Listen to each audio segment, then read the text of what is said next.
space station.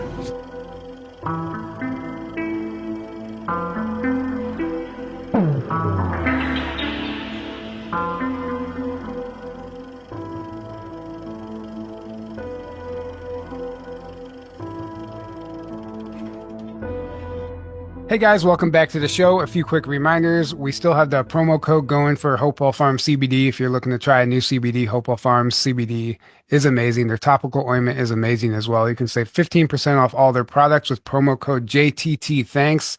That link is below in the description. So take advantage of that sale. And tickets are available for our conference May 12th through the 15th in Grafton, Illinois, Rebels of Disclosure 2025.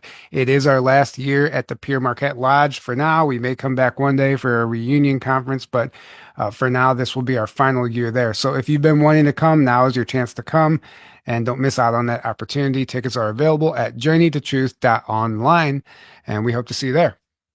So today's guest is Soma Arah. She's a Pleiadian channel, and she's been channeling Pleiadians since she was 8 or 12 years old. She's been doing it for a long time, and she's received quite a bit of messages over the years, and she's still in contact with them now. She is the author of the book, The Pleiadian Child, and we're very happy to have her with us today. So welcome to the show, Soma.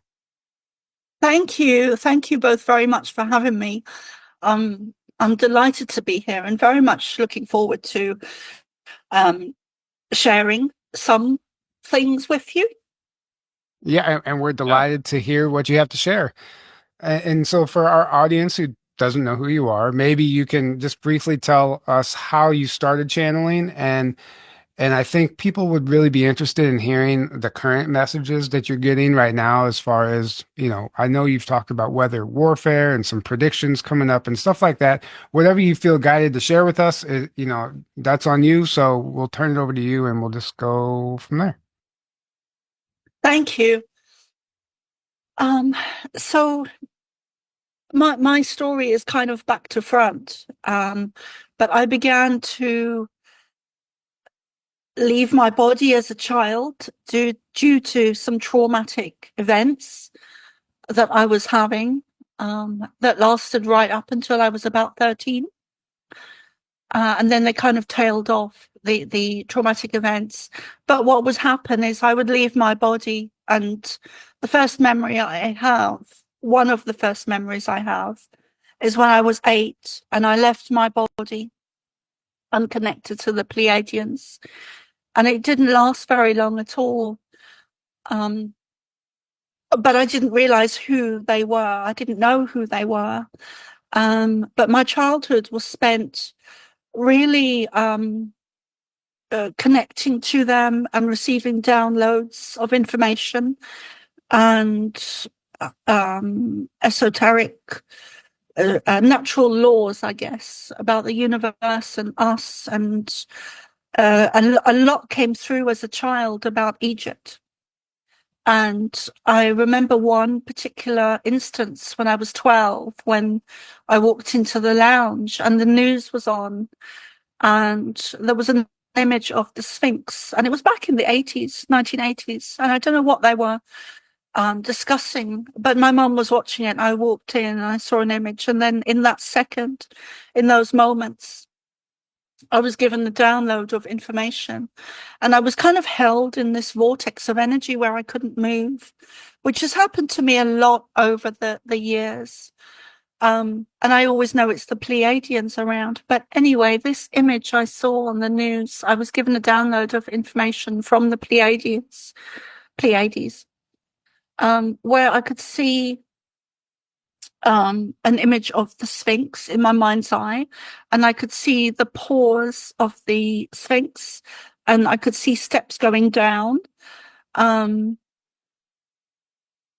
one of the pores, I forget which now, but it is in my book, so it's recorded, whether it was the left or right paw, but the steps as you go down, and there being a secret cavern, a secret space. And I was given that when I was 12. So yeah, I've so I started to. Do you know if that would be the halls of Amenti that you're referring to, underneath the Sphinx? Isn't that what's under the Sphinx, apparently, Aaron? in a higher dimension, not in Right. the physical third dimension. Yeah. I believe so. I've heard many stories about things that are under the Sphinx, and there have been shown a lot of information over the years about Egypt and other things. But a lot of the things they do um, download with me are um, it doesn't really go against what a lot of the alternative um, people are sharing and announcing and disclosing. You know, a lot of it ties in with disclosure, but it's always interesting when they share predictions. And they did. So before I go into that, let me just explain that I started to channel them as a child. And my first memory, one of my first memories is when I was 8. But I had a lot of experiences with them, and I didn't have a normal schooling. They actually put a wall of energy in front of the school gates so that I couldn't enter. And I tried several times to enter the school system, and I just couldn't. I Sometimes I would be standing there for about an hour, just held again in this vortex of energy where I couldn't move. Um, and I always know it's them when that happens, and it's normally a safety mechanism that kicks in. And I've also had that when I was learning to drive, um, where my driving instructor was, it's kind of a funny story because he was just looking at me because I stopped in the middle of the road and couldn't move. And then a few minutes before, I witnessed a car accident in front of me. So I think he kind of got it then. Um, so my ages between 12 and 16 were spent alone at home in my room, reading and meditating and receiving downloads, although I didn't know it was called meditation at the time.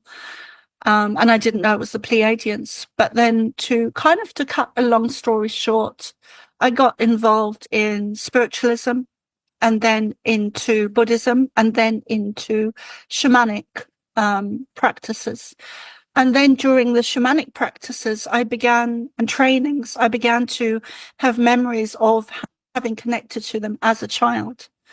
And those shamanic trainings, I started in Ireland in, I think it was 2010 or 2011. Around that time, I began, and that was actually after I consciously began to channel the Pleiadians, which was in 2009, 2010. And then I started to do the shamanic work and trainings where I began to have memories of having connected to them as a child. Because a lot of my childhood I had forgotten through trauma. And then as I began to write, I began to channel the Pleiadians. Um, and it was actually through a lot of synchronicities. But I was sent an email by who I who I believed at the time was just a guy that was a little bit crazy and random and didn't know me from at all. But his name was Joshua Shapiro, the Crystal Skull Explorer, who sent me a random email saying that we should work together and that the Pleiadians had given my name to him, which we've recently reconnected and done some interviews around that. But that really, I hold him he's a very important part in my story and the channeling and all of that stuff. Yeah. But more recently, they have shared a lot of predictions and a lot of information about COVID and just, yeah. Yeah. Okay. So we'll get into that, but something that you said reminded me of, I don't know if you're familiar with Sherry Divband, but she works with children a lot and their higher selves. And when we interviewed her, she told us a lot of the children actually can see a frequency net around the schools and they won't want to go in because they see this dome, like an energetic dome, right? And they like the through the sessions, this comes through the kids, but the kids can't, they can't vocalize this to their parents, right? Because they don't really understand what the resistance is. So what you described reminded me of what Sherry claims that a number of kids are experiencing, actually. They know innately that there's something wrong about that education system. And if they're a starseed here on a mission, then obviously there's probably going to be some, an extra nudge to make sure that they stay away from that. So just an interesting data point to corroborate. And yeah, so let's get into some of the predictions then. So when did you start getting your first predictions? Or even if it's not a prediction, just some of the messages that have come through that you think people should hear. Well, they started to consciously channel with me in 2009, I believe. And it took me quite a long time to process some of the information that I was getting, because it is so, especially at the time, a lot of the information that we have now, even though it's to do with disclosure and alternative, it really wasn't out at that time. But one of the first things they said was that every system on Earth is run by negative ET energy. And it took me a good few years to really process that, because it's not just about hearing the words, but it's understanding on a deeper level that the world is not what we thought it was, which is becoming, a lot of people are starting to talk about that now, and understand that we are living in a very different world than what we're shown and what is presented to us through media and information. Mm-hmm. Yeah, I mean, that's Absolutely. spot on, and that's crumbling now. That's why that's why it's even being, that's why we even know about it, because it's being brought to the surface so we can see what always has been, right? And that's interesting. It has to be interesting getting that information years before it's kind of, publicly available, because that's hard to deal with. Now we hear it and people are like, oh yeah, I've been seeing stuff online all over about that. But, back then it's a little different. Yeah. And I mean, when we think of, I remember watching David Icke in that interview with Terry Wogan. And I remember looking at him and thinking, wow, he really knows his stuff. And so there's always people at the forefront that are thought of as crazy, or conspiracy theorists before their time. But I really would like to share some of I made a list of some of the information that they've shared with me over the years, and I won't have time to go into it, but just if it's okay with you guys to do that, because there's some information there. Yeah, absolutely. You're Yeah, fine with please that, do. Aaron, right? Yeah, of course. Yeah. Did you have any questions or for her before we do that, Aaron? Uh, no, not yet. Please, yeah, I would love to hear this. Yeah. Okay. So, so at the time of COVID, I was living in the UK and I hadn't channeled them for a while. So I went into my garden, and I had a big, beautiful garden at the time, and I channeled a lot of information regarding COVID and what was really going on.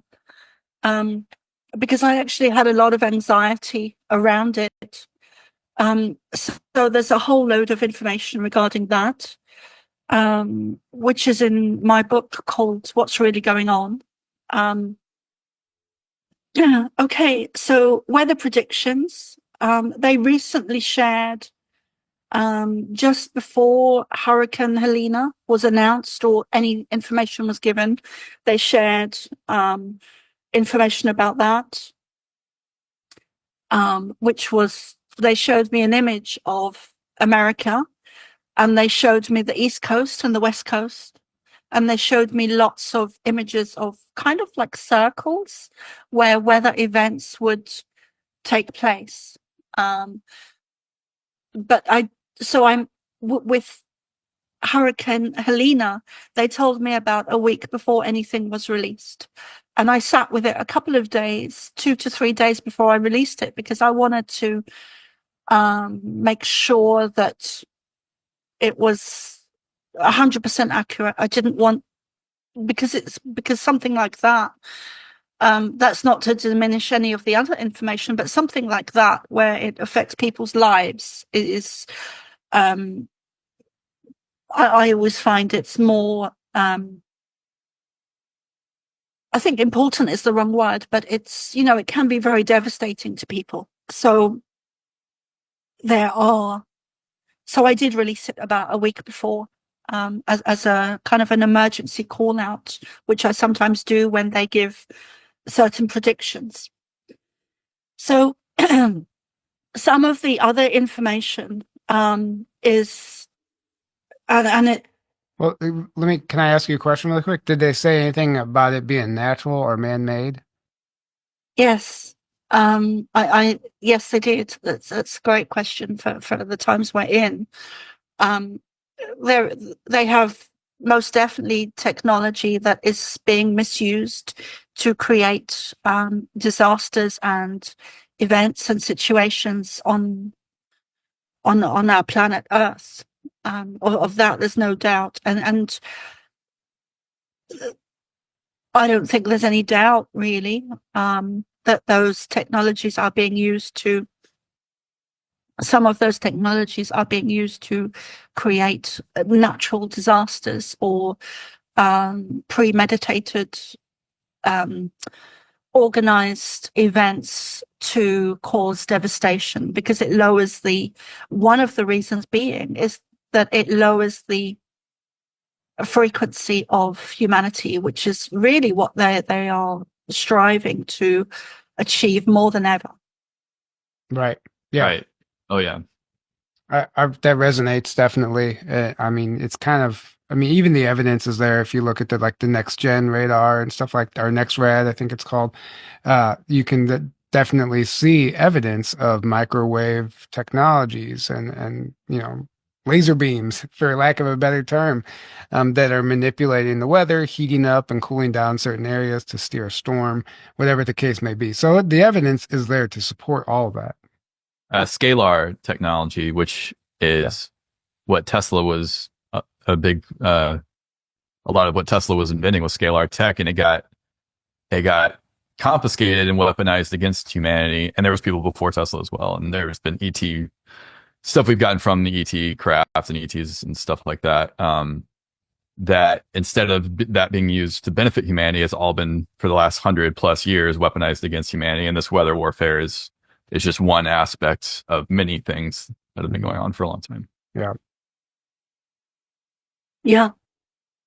But that's all changing. It's all changing now, though. Like everything, the cleanup process is well underway now, and the truth and disclosure is all coming out, and we're able to now take our power back and create the planet we actually want to have now. So I feel like that is well underway right now. So I don't know if you've been getting information about that as well. I have. They showed me information about the two Earths, which I never really understood.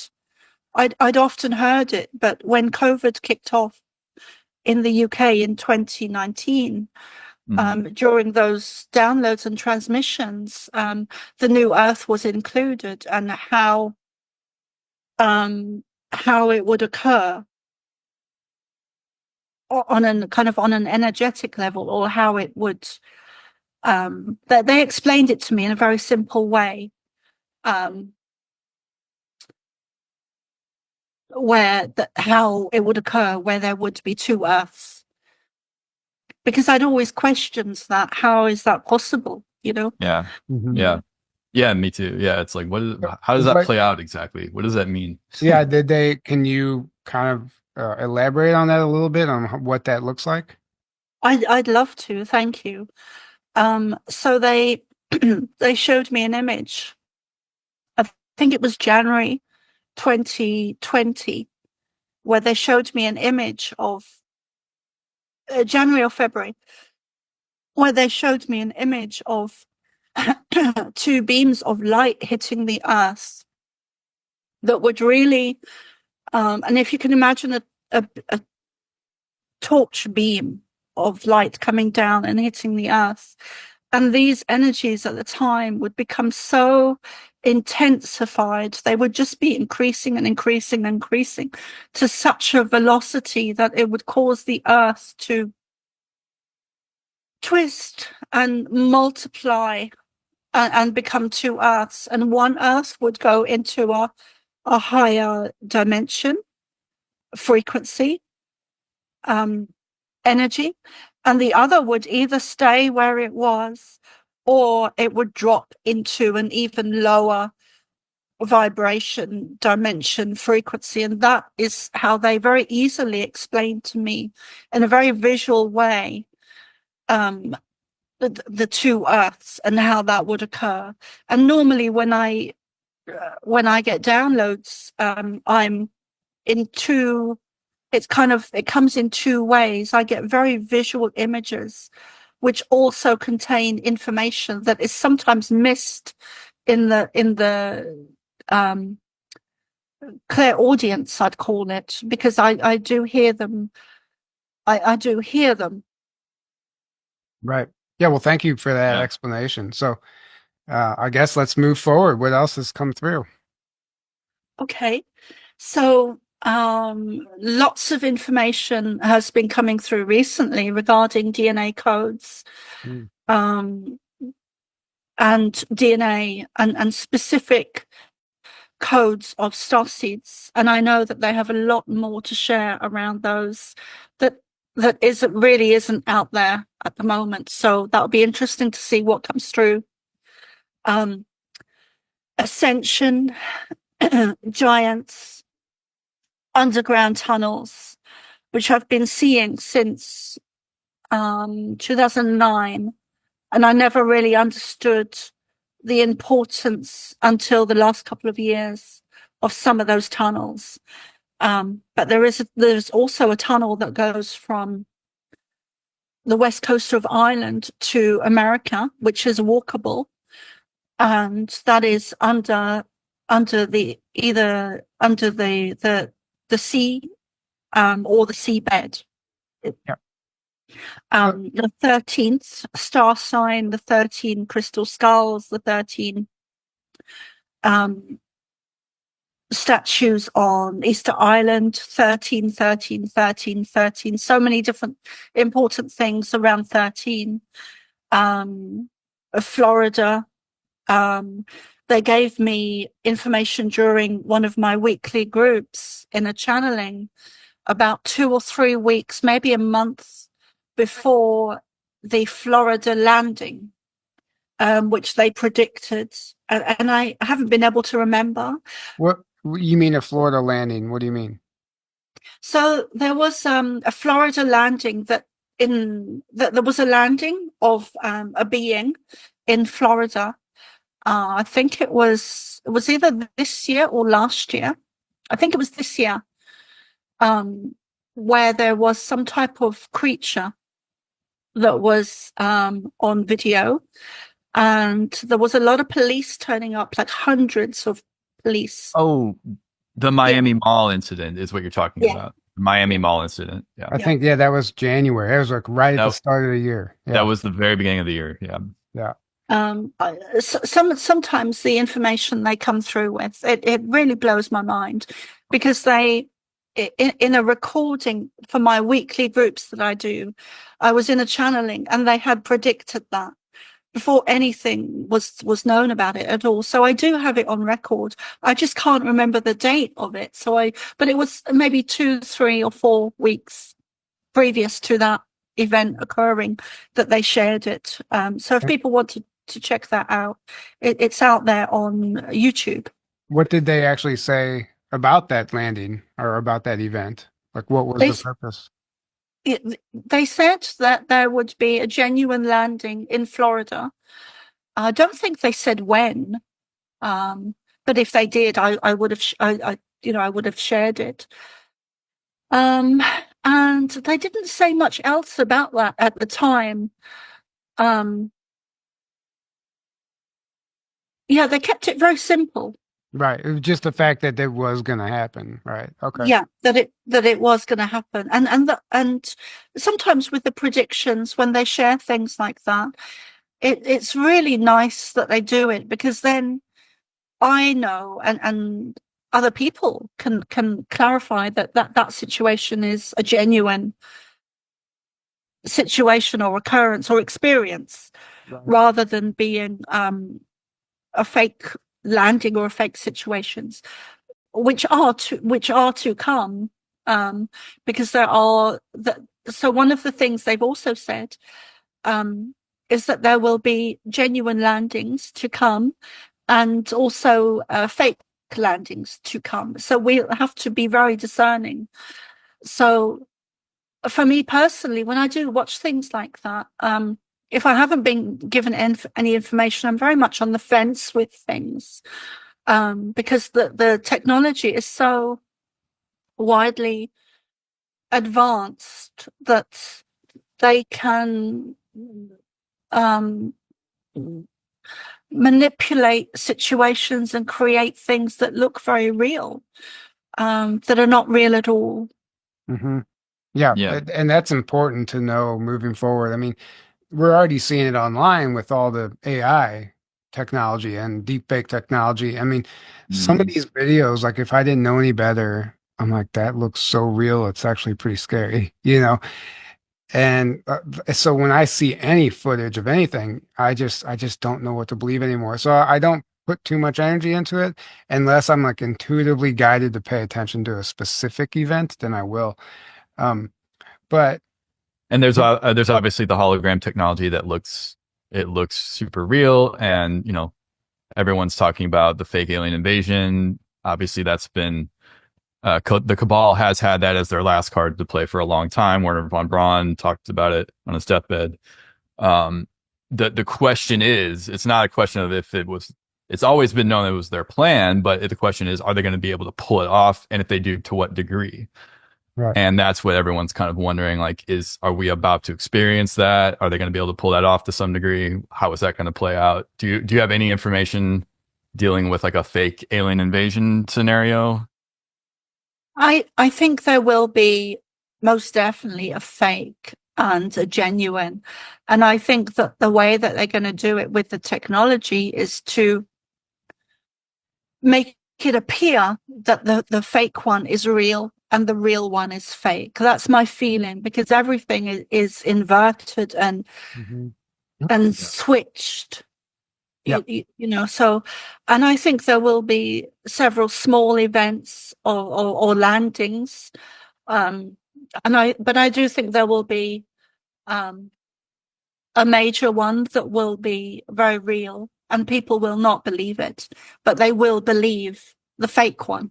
That's what I feel is coming, and I feel that is coming over the next, if not 2025, then most certainly the next couple of years. Well, I almost think it's kind of already happening. We've had this huge UFO flap, and globally, Yeah. people have been recording, cell phone footage of mass sightings. Tons of UFOs, And right? but also, okay, what is the media running with? They're running with drones. Like drone is like the new UFO. Weather balloon, swamp gas. Yeah, so Yeah. but there are drones, but there is footage of drones in New Jersey, like actual drones and like these weird helicopters that are kind of rare, but not many people have seen before. So I'm looking at all this. I'm like, okay, what they're doing to me, if I was the bad guys, I would just send out the drones and muddy the water, confuse the hell out of people. And people are going to wonder, like, what are they doing? Are they on some sort of mission? Is this a reconnaissance? Whatever it is. And maybe their ultimate goal is just like to fly around in the skies and put fear into people and literally confuse them whenever there are real sightings happening. Then they're going to come up and send out the drones of their craft to literally like do exactly what you just said, to make it, to muddy the waters and confuse people, and they're going to invert everything. So I think it's already happening, and maybe we'll see that expand into something bigger. But Mm-hmm. you're muted. And they also want you to think it's a scary, to be in fear of it as well, which is why they're always pushing the threat narrative. It's all a threat. Right. we need to weaponize against it. We need, they're always pushing that fear narrative. And if they can't have you in fear of it, they at least want you to just not believe it's real, which is why they do the fake stuff so they can discredit all of it. Right, yeah. Oh, see, look, it's just a rare helicopter. Go back Right. to work. Yeah, nothing to see here. Right. Right. Yeah, move along. Right. Right. Nothing to see here. And I think that there are a lot of fake things that they are doing with technology and UFOs at the moment, in order almost as a prelude to something much bigger, and to put fear into people as well. But it is amazing times we are in, and there are going to be. I'm absolutely stand in the knowing of that there will be fake and genuine landings, and it's going to be so difficult, even for people like us, to who are very discerning, I think. Mhm. And to really know what is what. And I think a lot of us do take more time now to question things and to stand back a bit and look at things and see, is this what is going on here? Is this genuine or not? So, can I ask you one more question before we move on to the next thing? You mentioned about learning of the purpose of the underground tunnels and what that network actually was for. I mean, we've talked about this many times, but I'm just curious to see if what you've, channeled corroborates, Yeah. Okay. So, some of the things they showed me as a child, I didn't believe them as a child. I questioned everything, even as a child. But one of the things that I always questioned was they showed me, I think I was around 8 or 9, when I could see images of dinosaurs walking with man. And I've been very cautious around that subject. And I'm not a researcher, so I don't research things, very little. But that was one of the informations they gave me as a child. And they also showed me tunnels beneath the earth as a child, and especially in Egypt. And a lot of them, and it's not just tunnels, it's cities, it's underground caverns, it's underground caves, it's different kind of spaces under the earth's surface. And sometimes these tunnels are under vast oceans that are just vast in depth, and sometimes they're not as deep. Sometimes they're very shallow, but it's different spaces. So sometimes it's tunnels, it's caverns, it's cities, it's different areas and different spaces that are and have been used for different purposes, different reasons, sometimes good reasons in history, where to do with the galactic wars, where we actually hid in cities for survival techniques. A lot of the underground tunnels, I've only just discovered the last couple of years what some of these tunnels are actually used for, which leaves me with a feeling of just shock. Actually, a feeling of shock that I've known this for so long, and yet I didn't know some of the true reasons that these tunnels were being used for such evil atrocities against children and humanity, and that leaves me cold. That they perhaps for my own protection. Mm-hmm. Because I do tend to get very emotional with some of the information that they share. So some of the areas during the galactic wars were used for survival, as a place of safety. Some of them were used to, what's coming to mind is Area 51 for different scientific experiments on hybrids and some of the very darker experiments and beings that they've created. So there's different areas for different reasons. Yeah. Yeah, that was a beautiful answer. Thank you for sharing that. Okay, now we can move forward. Okay. So they've recently said in a specific download when I was doing a reading for someone that giants are still in existence, and I was seeing an image of Scotland. And I was seeing an image of a giant with red hair that was underground. And that looked most definitely was Scotland, very much in the Highlands, very much north of Scotland. So perhaps on one of the islands, or some type of area that is extremely remote. Okay, so let me see. Okay, so go ahead. Sorry, go on. I was going to ask, so what, it's just the giants are still here. They're going to be becoming part of the narrative moving forward. We're going to discover their existence. What's the what does that look like? Okay, so I have actually written much more information down than I thought. But so on a broader scale, something they've shared with me is that our whole history and science and who we are, why we're here, where we're from, the whole thing has been a complete lie. And there will be many, many discoveries coming to light over the next few years. They keep they have been saying that to me a lot lately, where there will be new discoveries made. There will be of things that are beneath the Earth's surface. So, and when they show me that, when they tell me that, when they show me the image, I see different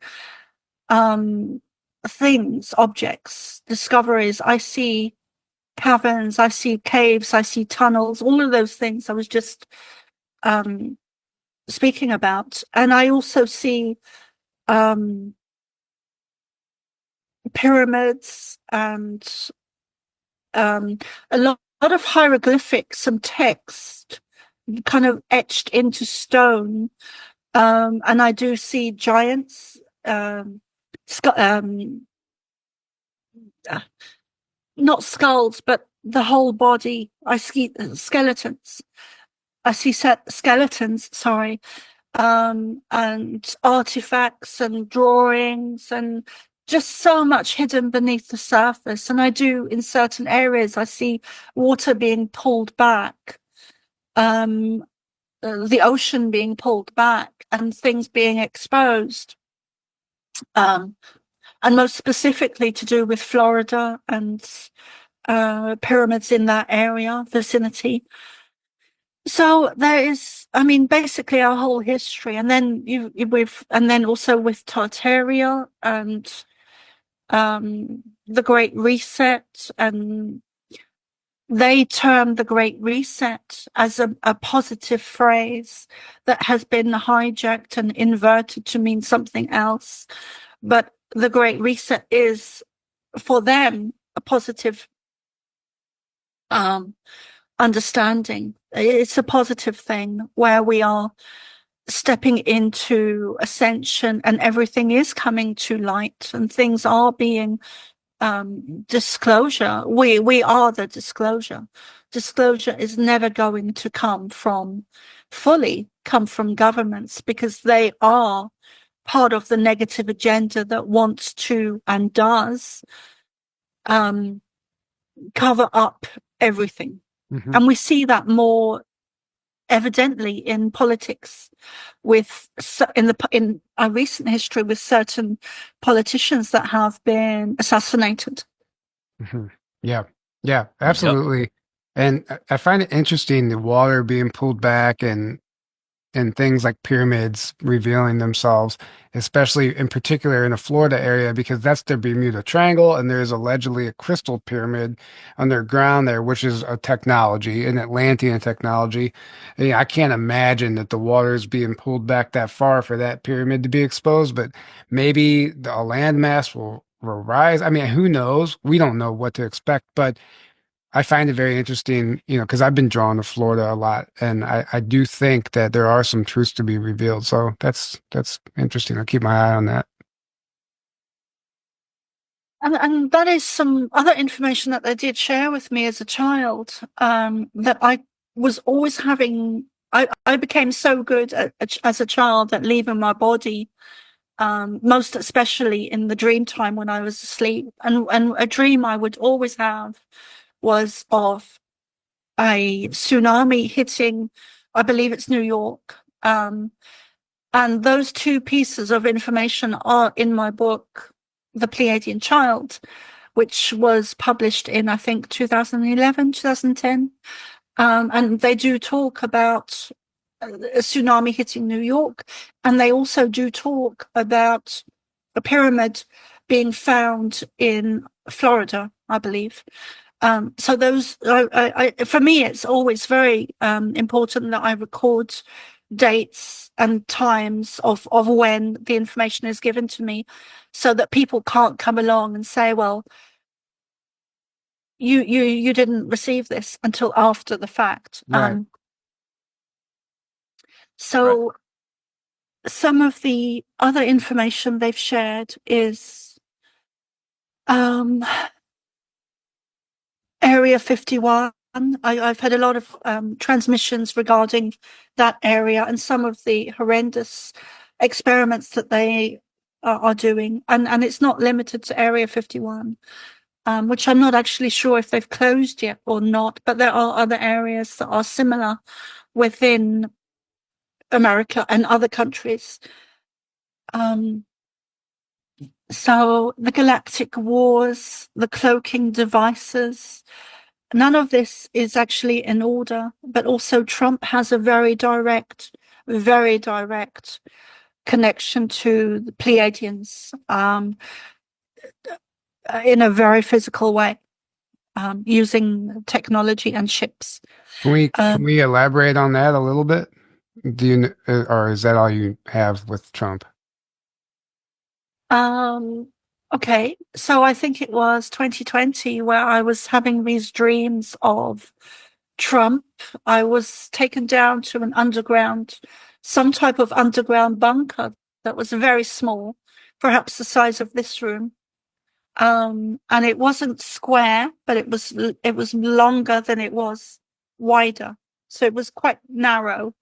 You could kind of reach your two arms out and you would have touched the sides of the walls. And there was a bed in there, kind of a metal bed, with blankets, kind of like grey army blankets. The bed was very neatly made. And I sat on the bed with Trump and we were talking. And there was this blue light coming from his fingers. I remember that. And I remember he was showing me documents or some type of legal documents or a contract that he was drawing up at the time. I didn't really know or understand what that was because he didn't show me in detail. But this was a very real astral experience for me. And there was a lot of light coming from him. And then in the next instance, I was in a similar space, but I was with Putin, all again in some type of underground bunker. And I was speaking to him, and I knew in that instance that Trump and Putin were working together, as friends in a very, and colleagues, and a very close relationship. To do with a lot of the off-world activity, and so they both are working very closely with Pleiadian energies, and very closely, although that may not be what is in the public domain, but they are working very closely together and very good friends, and are very knowledgeable on technology and contact and all of that stuff. Beautiful. Yeah, thank you for sharing that. I mean, I've always had that feeling too, Trump and Putin. I mean, you can even tell that you can see their camaraderie in the photos and the videos, and I mean, there's so much more going on behind the scenes there, and that we're not going to get in the mainstream. But that resonates. I've a lot of people speculate the Trumps are connected with the Pleiadians or Pleiadians themselves. I'm sure there's intergalactic council meetings that occur all the time underground, maybe even off planet. We don't actually know who these people are and what technologies they're privy to, but some of these meetings can be happening off planet for all we know with our leaders. Were you going to say something, Aaron? I was just going to say, even just by what Putin publicly has said many times, you can tell he's against the New World Order, the cabal. He has publicly called them out. He says there's a satanic elite, globalist elite that is trying to take over, and he is against them. And he's like, America has been taken over, which it was until now. We're finally, taking it back. By this satanic elite, and he has publicly called him out. So he would not do that if he was a part of the club. I mean, you could make the argument controlled opposition, blah blah blah.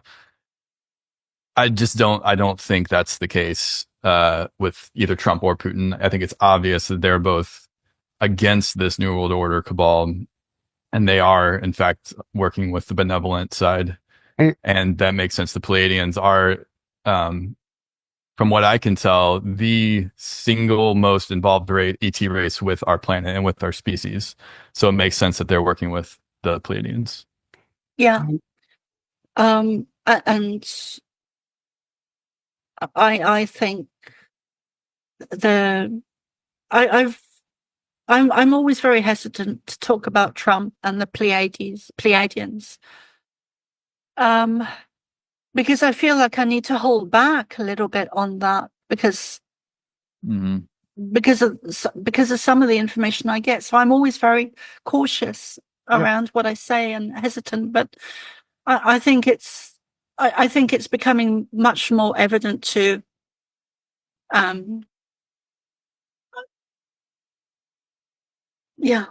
think it's becoming much more evident.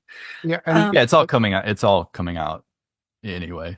Yeah, I really do think that if somebody is channeling real information and they share too much publicly, there is always the potential that you could jeopardize the mission. And even in a Q drop, they said so much. They said as much as I forgot the drop number, but I remember specifically they're like, be careful what you share. You don't want to jeopardize the mission. You don't want to give the enemy your secrets. So, not that that's what you would be doing with this information, but it's just a good thing to keep in mind. And as far as Russia goes, we can go back as far as we want in history. Russia's always been the enemy. They're not the enemy of the United States. They're the enemy of the deep state. And there's a reason that they've been demonized for so long, all the way going back to the space race. And before that, you can go into history books and Russia's always been the enemy, but they're not the enemy of us, of the people. They're the enemy. They're a threat to the control system, the cabal, the deep state. Right. Exactly. You nailed it. That's why they've been demonized for the better part of a century or more, so heavily. It's not because they're actually our enemy. They're the enemy of the controllers that have usurped what the United States originally was supposed to be. And they've been the people controlling it for a long time. And even Edgar Cayce, what came through him was that Russia would be the hope of the world. And that's a very vague thing, and no one really knew what that meant. But now it's becoming very apparent what that meant. Even Daryl James' testimony, Robert told him, that Russia would be the new world power eventually, and based solely on the amount of natural resources they have. Then we're talking way, way into the future. But anyway, who knows? We can speculate on this all day, but we'll let you continue with some of your messages. Okay, so some of the other things they've shared with me, and one in particular is Mars, through a personal experience where I was taken off planet.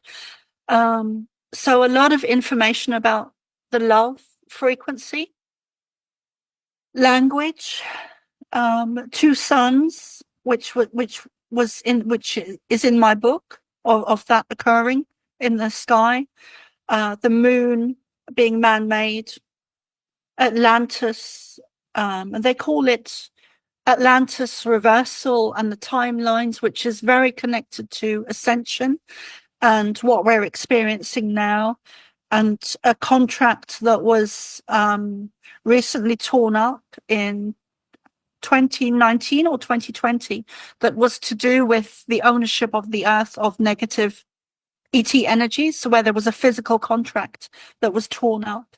So their time has ended.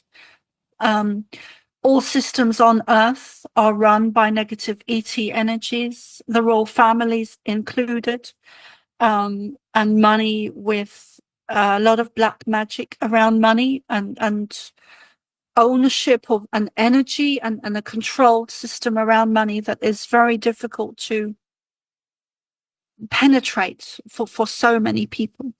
Tartaria and the Great Reset happening again through the negative agenda, using technology in a negative way to try and reset in a negative way, trying to recreate a situation similar as Tartaria, to create kind of repeat history again in a negative way. Right. Discoveries, I spoke about that just now. Technology being used in a negative way. And they said when I began to consciously channel them in 2009, they said at the time that technology that we were not aware of was around 400 to 1,000 or 2,000 years in advance of what we were being shown. And it increases all the time. So I don't know how advanced that technology is now, but it's certainly more than 2,000 years ahead of what we're being shown. And then the two Earths, Egypt and the Sphinx.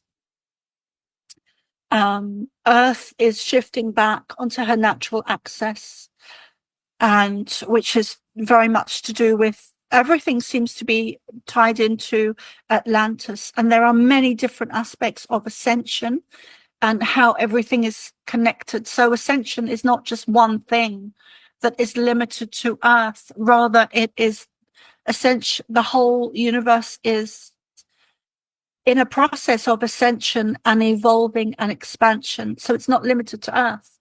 It also includes and they've said very clearly, it also includes them being the Pleiadians. So our natural 13 strands of DNA, not 12 at the time of Atlantis. So now we're going back into a reversal of Atlantis where things went wrong and negative ET energy came in and overtook Atlantis. And that is what's been happening ever since. We've been on a downward spiral because we've been infiltrated by negative ET energies that have been ruling. I know I had a lifetime in Atlantis where I would not make those same mistakes again. And a lot of us are here now to correct the timeline and the pathway, and it's very connected to Atlantis. And we're here to make better choices and readjust a better timeline for Earth, because it's not limited to Earth. It affects the Pleiadians, it affects other star nations and star systems, it affects everything within the universe. So Yep. So there's so much information that they've given, particularly about ascension and the timelines and Atlantis and how it's all connected. some of the other information is that our DNA originally was 13 strands, not 12. And what happened, our DNA was changed by these beings, by these negative reptilian or negative ET energies. And it devolved. But originally it was 13 strands of DNA. And they showed me visually what happened is that it's like a coil or a spring where it's been stretched. And now that contract has gone, so the spring, it's like a coil that has been released again. And we're not even going back to 13 strands. We're going beyond a time of Atlantis. We're evolving. We're kind of going back and jumping ahead of a time of Atlantis. So we're going back, and lots of us are having memories of Atlantis as starseeds, and that is also to do with lost memories and evolving and DNA codes. Our true history is being exposed, and our true origins, a veil of amnesia around the earth. And then, of course, there's also targeting and CIA and other three-letter agencies. So that is just some of the information that they've shared with me over the last. Right. So there's a lot there, and we can unpack some of it. I want to go back to the advancements in technology that you were talking about, how, thousands of years ahead of us. I just pulled this up because I knew where to find it. Daniel Salter, if anybody does know who he is, he was the author of Life with the Cosmos Clearance. His grandson spoke at our conference this year. He had a above majestic Cosmos clearance, above top secret, but it's Cosmos. He said, and when he wrote his book in like 2000 or whatever year it was, he said, as far as technology is concerned, for every calendar year that transpires, military technology increases about 44 and a half years. Today's estimate, according to Patrick Riley, is a 6-to-1 evolution, meaning for every 1 year of we're experiencing 1 year of technological advancement every 6 weeks within the military industrial complex right now. So every 6 weeks that transpires, 1 year of technological evolution has advanced. So we can only imagine. We can't even fathom where we actually are. So it's exponential growth as far as advancement goes there. Mm-hmm. Yeah. Right. And you mentioned Mars earlier, and you kind of brushed past that. Would you mind going a little deeper into what you saw with Mars? Yeah, sure. Thank you. Something I would like to add before I go into Mars is that I don't really believe anything unless I am told it from the Pleiadians, and I don't research things. And I when I first began to channel them consciously, I didn't want to read any other channeled information, especially Pleiadian, because I didn't want anything to have any influence over what I was doing in the channeling, because I wanted to be sure within me that the information was coming from them and accurate. So it was a while before, and in my book, I wrote word for word because I had to go through a whole process of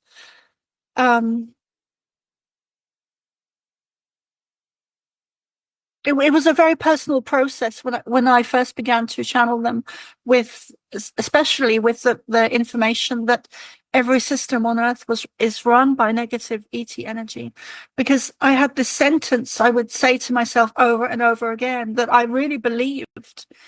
And it went something like, who in their right mind is going to believe me that I'm channeling the Pleiadians? Like, who's going to do that? And then I remember reading a book by Barbara Marciniak after I had published my book, and I'd put those exact words in my book. And then I remember being in Galway, and I remember lying in bed and reading her book. And I was just stunned that she had written the same words and that she had gone through the same process. And I think most channelers do that. It seems to be something that we have to go through the process of not believing ourselves, which is very, very challenging. But you were asking me about, so that's something I wanted to share, that I don't, even nowadays, I don't really watch other channelers except for Cryon and Bashar and Blossom Goodchild. Those are the three main ones that I will watch every couple of months or every so often, because I resonate with what they're saying very much. So you were asking about Mars. So one of the experiences I had with Mars, which was pretty horrific, I have to say. And when I was having the out-of-body experience on the astral plane, I didn't realize it was Mars. I wasn't sure where I was, but I was taken up into a lift, and there was a woman there with very long, dark, curly hair, who I've since recognized on a news interview, which is interesting. And she had glasses, and she was taking me up into this lift, and then she was showing me over in the distance, kind of off to the right, so not central, but off to the right. And she was showing me, and she was saying, "Look at that." And what I was seeing was everything was kind of red and dusty, but I was seeing that they were, what is the word, rapidly building. They were building, there was a whole construction site, and they were rapidly building with a sense of panic. They were building these huge buildings, tall buildings with lots of windows. And I could see like a red kind of machine. I don't know what you call it, like with a digger thing. Like a caterpillar. Yes, Yeah, okay. exactly. Yeah, and it was red. I remember the color of it still. And the sense of panic, and they wanted and they felt very negative to me. She felt very negative. It didn't feel like it was a good operation going on or construction. It felt that they wanted to build these buildings very quickly, and they were in a hurry to do so. And they wanted, and the reason for that, I felt at the time very strongly, is that they wanted to get the people in very quickly. They were building, it was housing or offices, or it looks more like housing, actually. So that was my experience. And I've had other similar experiences of where I've seen the people afterwards on the news working for. So I saw her a couple of weeks ago, actually, not very long ago at all, where she is someone who's actually working for NASA. And I've had other experiences where I've seen the people afterwards. And one of them works for the CIA, which is interesting. And so there's been a lot of targeting. I've had a lot of experiences with targeting. Mm-hmm. Yeah. You know what's interesting about the Mars? I was at the gym and there was something on TV about Mars, some special on like one of the major networks, and they were talking about the Cydonia region and the pyramids and the face. I'm like, oh, they're getting ready to like discover some ancient ruins officially on Mars. I think we can expect that to be coming right around the corner as part of this Mars slow rollout, soft disclosure, before we colonize or reoccupy Mars, So I just think it's going to become part of the story moving forward a lot more.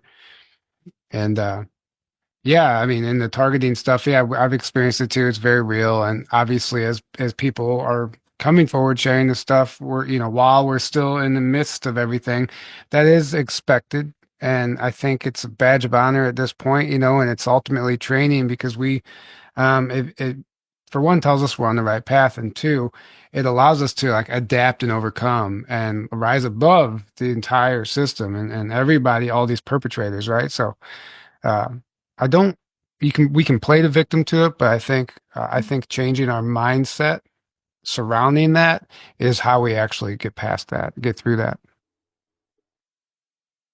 The trauma and the abuse I experienced as a child left me with a sense of a very strong backbone of I will not be, and that was always a sentence I would say to myself, and I never really finished it, but it went something like, I will not be a victim. I will not give you the power to ruin the rest of my life because I'm not able to detach from the memories or the experience or the rape or the whatever it was. I always had that sense with me from the age of 12 of I will be damned if I let you.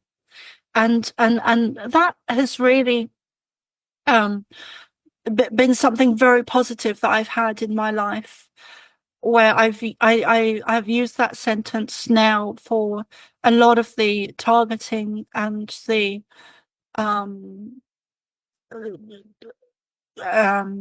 through negative technology and frequencies aimed at me, some of which includes voice to skull technology. Right. Right. Go ahead. I didn't mean to cut you off. I was just agreeing. Oh, it's okay.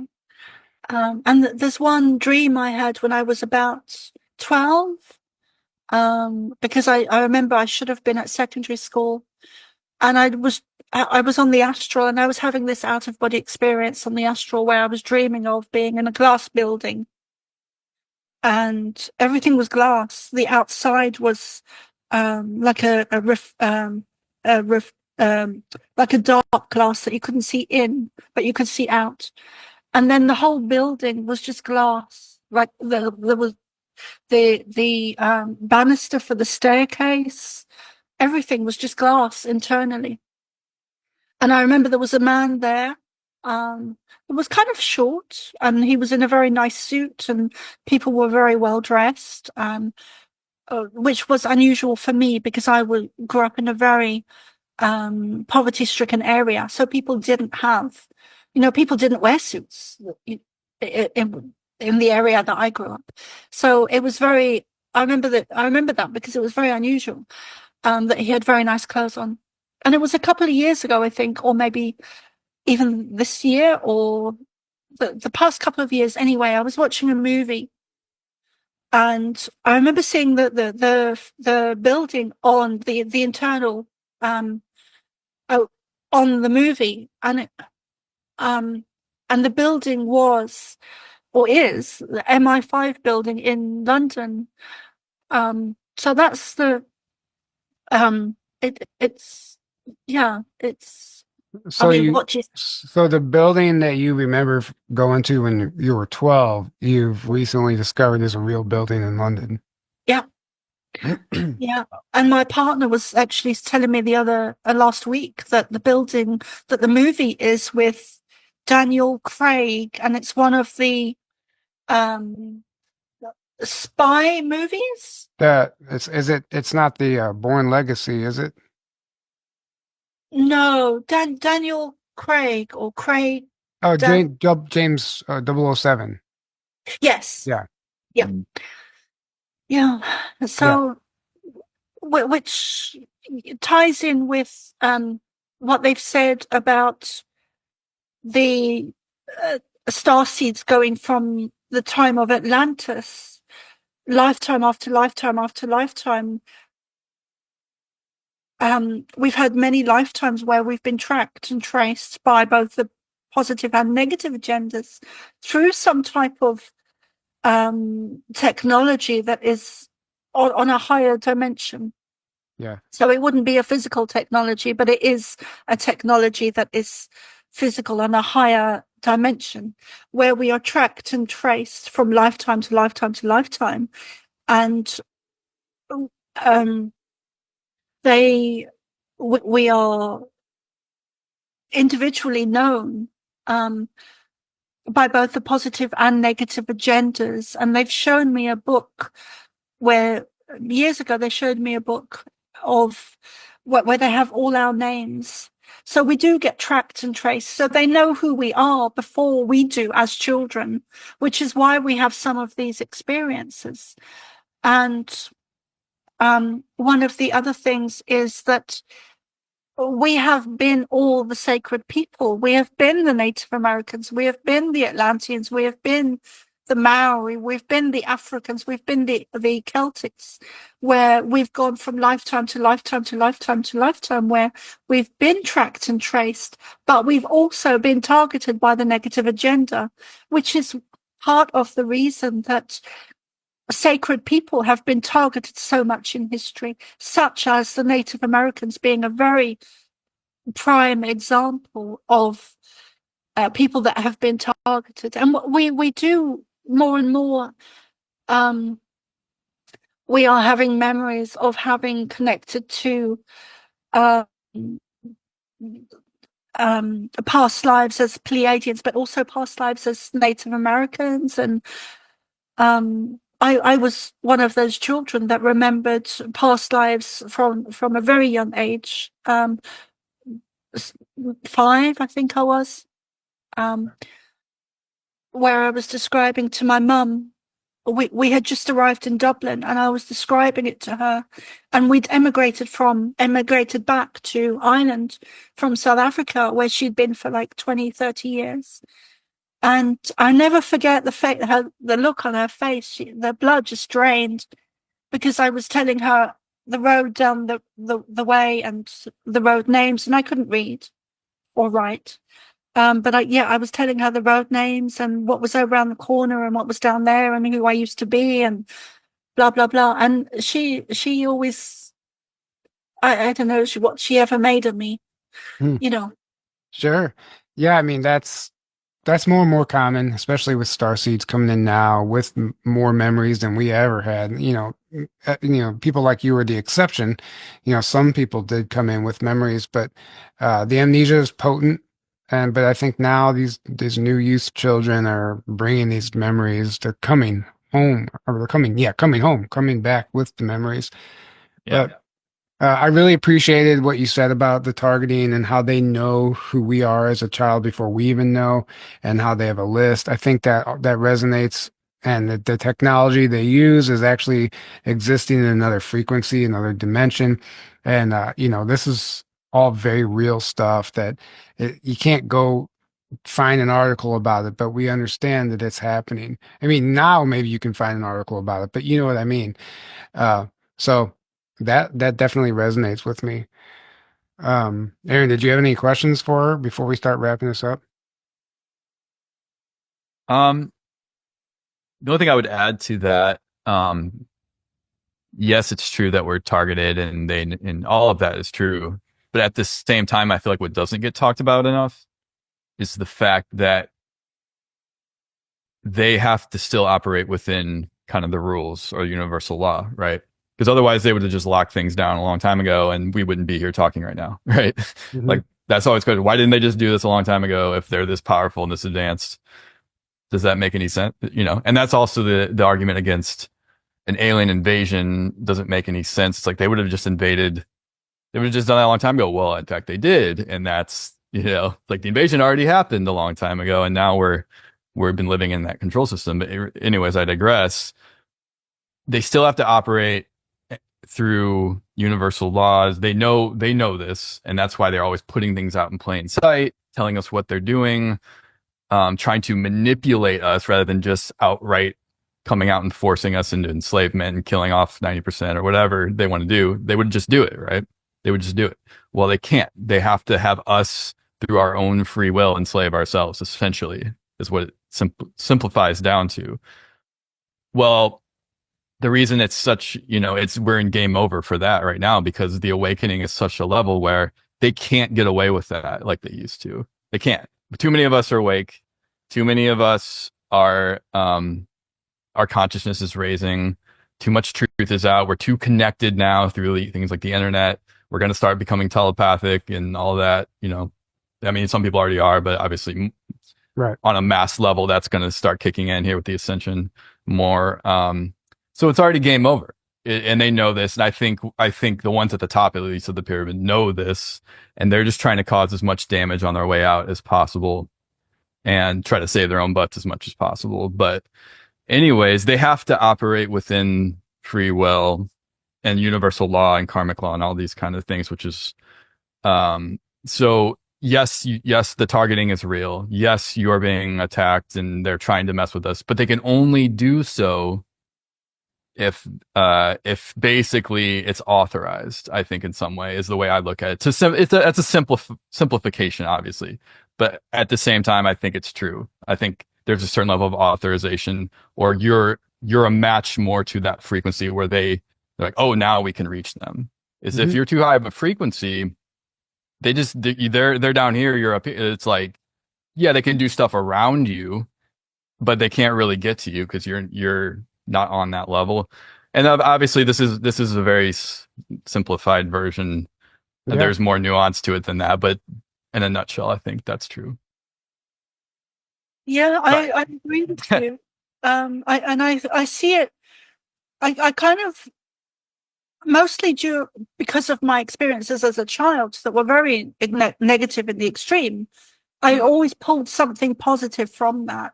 Because of for example, I connected to the Pleiadians because of that negative experience. So I do see that the negative agenda is creating something very positive for us, actually. And I see it as in an image. When COVID kicked off, I could see an image of kind of like it was kind of like the Grand Canyon area where we were in a valley that was caught with huge cliffs, and the negative agenda was coming, or a group of soldiers were coming towards another group of light warriors. But what happens is we actually, as they come towards us, we rise over and above them. And it is a war, but I do see it in a positive way where, and even with the targeting these days, I see every targeting experience as a way for me to raise my awareness, raise my consciousness. And so it is a battle between light and dark. It is a war between a different species, but I do see a positive outcome, and I do feel very much that they are empowering us to rise up and stop the enslavement of humanity, which has been going on far too long. So there is a positive in what they're doing. Which is why the dark is allowed to exist in the first place, because it actually is serving a very good purpose, whether they realize that or not, or whether they like that or not. The reason they are allowed to exist is because it's actually benefiting life, all of life, and humanity. We are actually being benefited in the long run in a greater sense from the dark, and we have to take our power back, because really we have all the power within us, and that's what we're waking up to. And that's why the benevolence can't just step in and do everything for us, because then we're being robbed of us being able to step into our power. So they're helping us, like you said, they're helping us. They're making sure we are safely able to do that without just coming and cleaning house for us. Which is why we can't just have med beds given to us either. Right. I was listening to something the other day, and it was talking about how med beds have been turned into a religion, almost like it's another savior program where this whole group of people is like waiting for these med beds to come heal them. And it's like, okay, well, if you get in a med bed and you're all healed up, but you haven't learned any lessons, or you haven't like addressed the emotional trauma or the root of that disease or whatever it is, it's just going to keep coming back. So it's just going to act as a Band-Aid. Yeah, it can patch you up, but it's not going to actually serve humanity at this point in our awareness, right? So it's in a sense, like, it has been turned into a religion where people are looking outside of themselves for a savior, and whether it's a divine being or a med bed, a piece of technology, it's still the same frequency, right? So it can't just be done for us. Just to add to your point, and Thank you so much for joining us today. This has been absolutely amazing, and all of your information resonates. I really do think you're tapping into some real stuff, and I really appreciate everything that you brought to the table. Can you please let our audience know where they can find you, how they can follow you, and get your book and all that? Thank you so much. And it's been a really lovely interview. And so my website is somaarah.love. My email is the Pleiadianchild@hotmail.com. My book, one of my first book, is called The Pleiadian Child by Carol Noonan, which is my birth name. And I have several courses and workshops coming up. My Facebook is Soma Arah. So you can find me as either Soma Arah or the Pleiadian Child or Carol Noonan. And what else? I also do have a weekly channeling group, which is kind of a closed group, which I then release the videos over the next few days after that has occurred. And that's every Saturday at 7 Irish time. And then I also do private readings and different kind of various different readings. But one of them that I do is private one-to-one Pleiadian channelings. Yeah, well, that's beautiful. And we'll have all those links below in the description for anybody who wants to check out your work and your books and your social media. And again, just thank you so much for joining us. This was a lot of fun. I can't wait for everyone to see this because you're bringing a lot of important information forward. And, thank you to everybody who tuned in today. We love you and we can't do this without you. And until next time, have a great evening. Good night. Hello, and welcome to Conference Phone. If you know the name of the conference you'd like to attend, press 1. Come on. Using your touch-tone keypad, please enter the first 3 letters of the conference title now. You've selected Secret Space Conference? If that is correct, press 1. What? You've selected Full Disclosure Now. If this is correct, press 1. Why don't you just tell me the name of the conference you'd like to attend? Rebels of Disclosure? To find the venue nearest you, please enter your 5-digit zip code now.